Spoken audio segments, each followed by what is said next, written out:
진경자매가 아까 기도했는데 그 가치관이라는 말이 여러분 매우 중요한 말입니다. 가치관이라는 것은 세상을 바라보는 관점, 시각이에요. 지금 여러분 가치관을 우리가 연습하고 훈련하지 않으면 나중에는 더 어려워져요. 그래서 여러분들에게 지금 해야 되는 것은 우선순위의 가치관을 세우시는 게 중요하고 또 물질의 가치관을 세우시는 게 굉장히 중요합니다. 헌금을 제가 얼마큼 내는지 잘 모르겠어요, 여러분. 그런데 이 헌금 내도 티 안 나고 안 내도 티 안 나요. 그냥 지나갈 수 있어요. 그런데 우리가 헌금을 굳이 이렇게 헌금 바구니 돌리면서 하는 것은 물질에 대한 내 가치관을 분명히 하는 거예요. 물질은 하나님의 것이 있고 또 이웃의 것이 있고 또 내 것이 있다. 근데 이게 훈련되지 않으면 나중에는 전부 다 돈이 다 자기 건 줄 알고 자기만을 위해서 쓰게 되어 있어요. 그래서 적은 금액이지만 하나님의 것은 하나님께로 돌려드리는 물질, 또 시간도 마찬가지입니다. 우리가 시험 기간 되고 하면 바쁘겠죠. 그런데 자꾸 이 시간을 우선순위가 뒤로 물리게 되면 나중에 정말 중요한 순간에도 하나님이 우선순위 뒤로 밀리게 됩니다. 이게 자꾸 지금 우리가 똑같이 그냥 신앙생활 하는 것처럼 보이지만 교회에서 하고 있는 이 모든 행동과 모든 것에는 그 안에 가치와 의미가 담겨 있어요. 그래서 여러분 시간 가치관, 물질 가치관, 또 인생의 우선순위 가치관을 잘 지금부터 열심히 훈련을 해 놓아야 나중에 그 사람에게도 하나님께서 많은 걸 맡겨주세요. 그 말씀 기억나시죠? 잘하도다 착하고 충성된 종아. 그 다음 뭐란 말씀하시냐면 네가 작은 것에도 충성하였으니 내가 더 많은 것으로 너에게 맡겨주겠다. 정직, 양심, 선함, 충성, 성실, 물질, 시간, 이런 모든 것들을 지금부터 탄탄하게 쌓아가실 수 있는 우리 청년 공동체가 되었으면 좋겠습니다.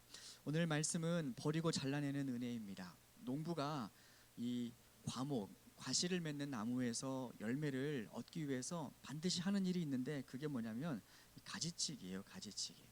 우리가 볼 때는 멀쩡해 보이는 가지를 이 농부가 잘라냅니다. 때로는 너무 많이 잘라내서 아니 저러면은 대체 어떡하나라는 생각이 우리 같은 평범한 사람의 입장에서는 들 수가 있어요. 그런데 어떤 원예 전문가의 말을 따르면 그 과목에서 그 나무에서 충분히 좋은 열매를 맺기 위해서라면은 가지의 70%를 잘라내야 된다. 그러니까 엄청 잘라내는 거예요. 그 가지의 70%를 잘라내야 그 나머지 가지에서 상품성이 좋고 충분한 열매를 얻을 수가 있다라는 거예요. 그런데 여러분 우리가 가만히 보면은 농부가 정말 그냥 가지를 막 대충 자르는 것처럼 보이지만 그렇지가 않습니다. 농부는 그 나무 하나하나에마다 계획이 다 있어요. 이 나무 한 그루에서는 몇 개의 과일을 넣고 어느 정도의 품질과 좋은 상품의 과일을 얻어야겠다. 그래서 가지치기를 그냥 하는 것이 아니라 열매의 개수와 또 품종을 생각하면서 그것들을 다 구상하면서 가지치기를 해내는 것입니다. 그래서 여러분 우리가 일반적으로 가지치기를 하는 이유를 방금 말씀드렸지만 우리가 가지치기를 하지 않으면 모든 나무에 붙어 있는 가지가 다 막 웃자라고 엉망진창으로 막 자랍니다. 겉으로 볼 때는 굉장히 풍성해 보여요. 그런데 여기저기서 막 뻗치고 그 가지가지마다 열매가 맺히면 얼마나 좋을까요? 좋은 게 아닙니다. 여기저기서 막 뻗친 가지가 온 가지가 열매를 맺으면 그 열매가 작아요. 작아서 쓸 수가 없고 상품성도 충분히 얻지도 못합니다. 그리고 그 나무에서 모든 열매를 다 먹일 만큼 충분한 영양을 또 공급할 수가 없어요. 그래서 농부는 정말 최적의 시나리오를 가지고 머리에 구상을 다 끝내고 나머지 가지를 다 잘라내므로 좋은 열매를 그 나무에서 얻으려고 하는 것이 바로 농부의 계획입니다. 그런데 여러분 농부만 가지치기를 하는 것이 아니에요. 우리 예수님도 우리 인생을 가지치기 하십니다. 오늘 15장 2절 말씀을 한번 보세요. 15장 2절에 뭐라 기록하셨냐면요. 이렇게 기록되어 있어요. 열매 맺지 않은 가지는 아버지께서 그것을 제거해 버리시고 열매 맺는 가지는 더 열매 맺게 하려 하신다. 그러니까 우리의 삶에 더욱더 좋은 인생의 열매, 신앙의 열매가 맺히기 위해서 우리 주님께서도 우리의 삶을 가지치기 하신다라는 거예요. 그런데 그 주님의 가지치기는 때로는 살벌합니다. 때로는 이것저것 다 잘라내는 것처럼 보입니다. 제가 방금 말씀을 드렸죠. 원예 전문가의 말을 따르면 가지의 몇 퍼센트를 잘라내야 된다고요? 70%요. 그러니까 엄청 많이 잘라내는 것처럼 보일 때가 있죠. 우리 주님께서 우리에게 오셔서 그렇게 하십니다. 우리는 생각이 좁습니다. 우리는 유한합니다. 경험도 좁습니다. 그래서 마음의 조급함 때문에 이것도 열매 맺고 싶고 저것도 열매 맺고 싶고 이것도 잘해야 되고 저것도 잘해야 되고 정말 마르다처럼 온통 분주하고 다 잘하고 싶습니다. 그래서 때로는 다 잘하지 못하는 내 모습을 보면서 우리는 힘들기도 하고 우울해지기도 하고 열등감에 있기도 하지요. 그래서 우리 하나님께서 우리의 삶에 무엇을 하시냐면요, 찾아오셔서 가지치기를 하십니다. 때로는 우리의 계획을 잘라내십니다. 때로는 우리의 경제, 돈을 잘라내시기도 하시고요. 때로는 우리의 건강도, 우리의 친구도, 우리의 진로도, 우리의 만남도 하나님께서 종종 잘라낼 때가 있으세요. 그럴 때가 되면은 하나님이 이해가 되지 않아요. 서운해요. 하나님 왜 또 이거를 잘라내시나요? 하나님 이것은 왜 또 안 되게 하시나요? 이것은 왜 또 빼앗아 가시나요? 여러분, 그런데 제가 서두에서 말씀드렸죠. 농부는 그 나무에 대한 계획이 다 있다. 농부가 그 나무에 대한 완벽한 계획을 가지고 완벽한 계획을 짜서 필요 없는 것들을 잘라내는 것이 농부의 계획이듯이 우리 하나님께도 우리에 대한 완벽한 계획이 다 있다. 이 사람에게는 이런 열매가 필요하고 이 사람은 내가 이곳에 사용할 것이고 이 사람이 잘하는 것, 태어날 때부터 내가 이 사람에게 준 것이 이것인데 이 사람이 다른 것에 힘을 쏟고 있으면 할 수 없죠. 주님이 잘라내셔야 되죠. 그래서 주님은 때로는 우리에게 오셔서 이것저것을 잘라내실 텐데 그때는 우리는 괴로움에 있고 우리는 하나님을 이해하지 못하여 원망할 때가 참 많아요. 그런데 그것은 형벌이 아니라 하나님의 계획 가운데 있다. 하나님께서 우리의 삶에 필요한 열매, 좋은 열매를 맺어 가신다라는 것을 우리가 잊지 말았으면 좋겠습니다. 여러분 기억하세요. 하나님은 선하신 목자다. 하나님은 좋은 농부다. 내 인생에 대한 계획을 가지고 계시다. 그러면 어떤 것들을 잘라내실까요? 먼저 뻔하죠. 죽어있는 가지, 그리고 죽어가는 가지를 잘라내십니다. 왜냐하면 그 죽어가는 가지나 그리고 필요 없는 가지가 그 붙어 있으면 괜히 삶의 영양분만 빨아먹게 돼요. 그래서 농부는 죽어버린 것들, 죽어가는 것들, 혹은 그 붙어있는 그 죽어있는 가지가 어떠한 질병이나 어떠한 전염병을 가지 못하도록 하나님께서 잘라내신다라는 거죠.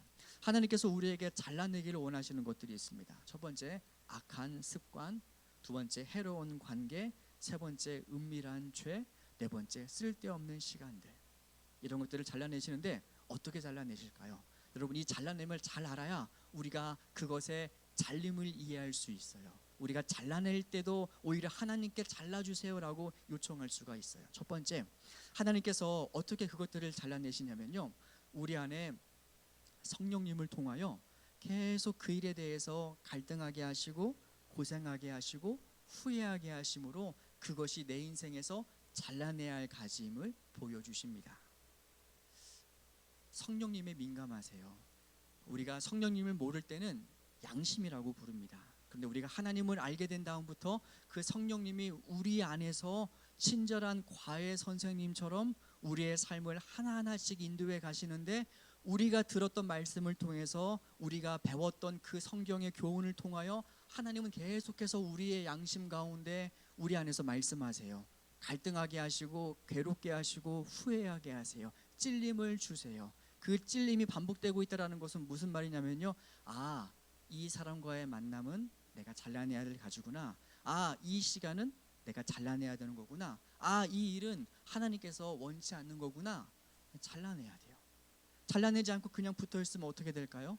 내 모든 좋은 에너지와 좋은 영향과 좋은 생명이 쓸데없는 것에 분산되어서 나중에 맺어야 될 열매를 제대로 못 맺을 수밖에 없어요. 그래서 첫 번째, 하나님은 성령님을 통하여 우리 안에서 갈등하게 하시고 후회하게 하시고 그리고 고생하게 하셔서 그것들이 내 인생에 필요 없는 가지임을 알게 하신다. 생각해 보세요. 필요 없는 만남이 어떤 만남인지, 필요 없는 시간들이 과연 무엇인지, 그리고 내가 필요 없이 애를 쓰고 있는 것이 지금 어떤 것인지 한번 곰곰하게 생각을 한번 해보십시오. 또 하나, 때로는 하나님께서 성령님을 통하여 말씀하시지만 사람을 통하여서 우리에게 권면하실 때가 있습니다. 목회자인 목회자를 통하여서, 여러분의 친구를 통하여서, 여러분의 부모를 통하여서 반복적이고 지속적으로 지적받는 그 무엇이 있다면 깨달으셔야 돼요. 기분 나쁘게 생각하시는 것이 아니라, 잔소리로 생각하시는 것이 아니라, 이것도 또한 나에게 정말로 필요한 가지인지, 정말로 내가 붙들고 있어야 할 가지인지 여러분 한번 곰곰하게 생각을 해보시고요. 마지막 세 번째, 그래도 바뀌지 않으면 어떠한가? 그래도 잘라내지 못하면 하나님께서 어떻게 하시나? 어떻게 하실까요? 하나님께서 발각되게 하세요. 들키게 하세요. 폭로되게 하세요.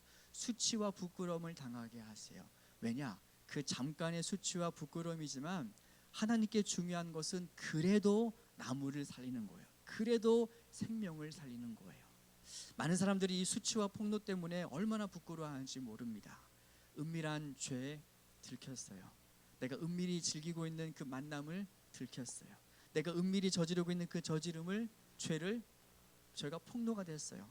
부모님이 알게 되고 친구가 알게 되고 다 알게 돼요. 부끄럽죠. 정말로 죽고 싶죠. 그런데 죽을 것이 아니라 잘 알아야 돼요.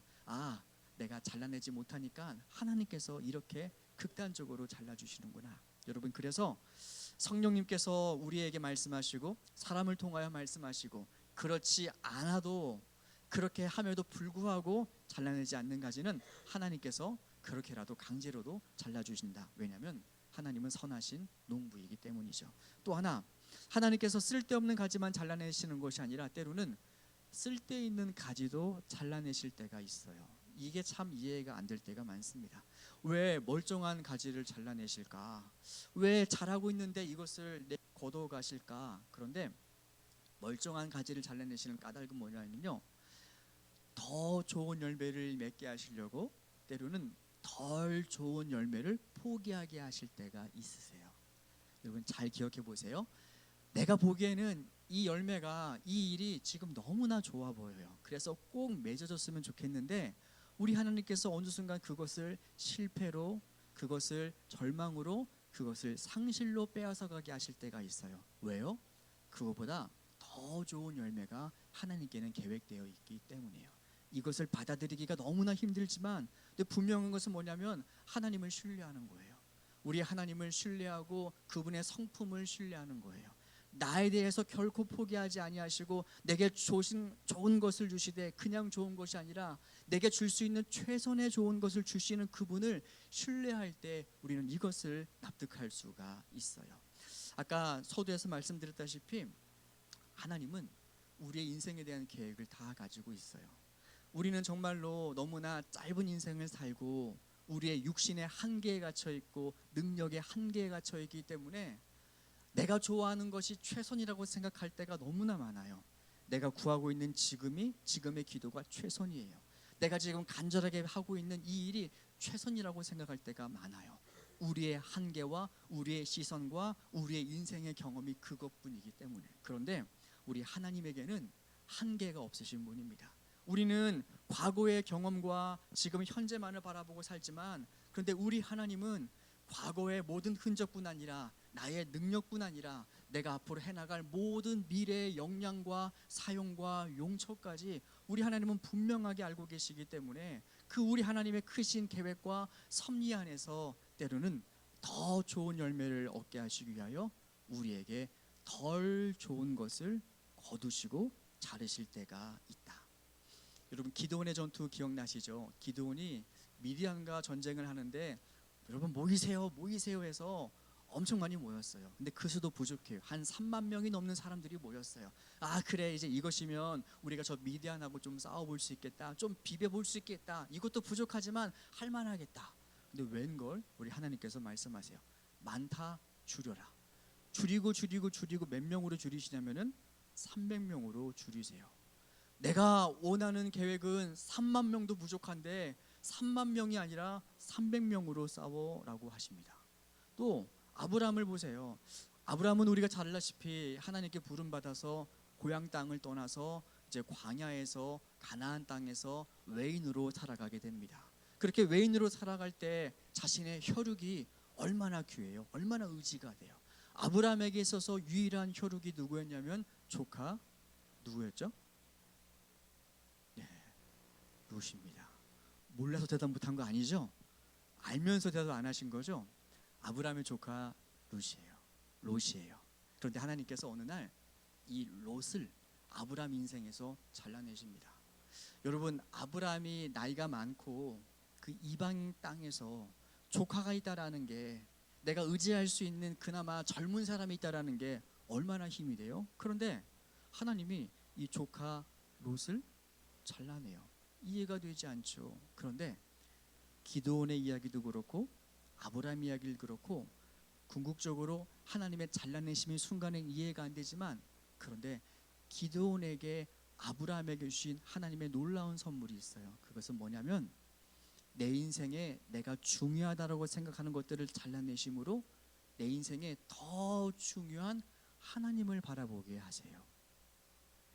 기드온에게 3만 명의 사람이 있었다면 그걸로 전쟁은 어떻게든 승리할 수 있었겠죠. 그런데 뭐라 말하냐면요, 내가 이 3만 명으로 승리하게 된 줄 알아요.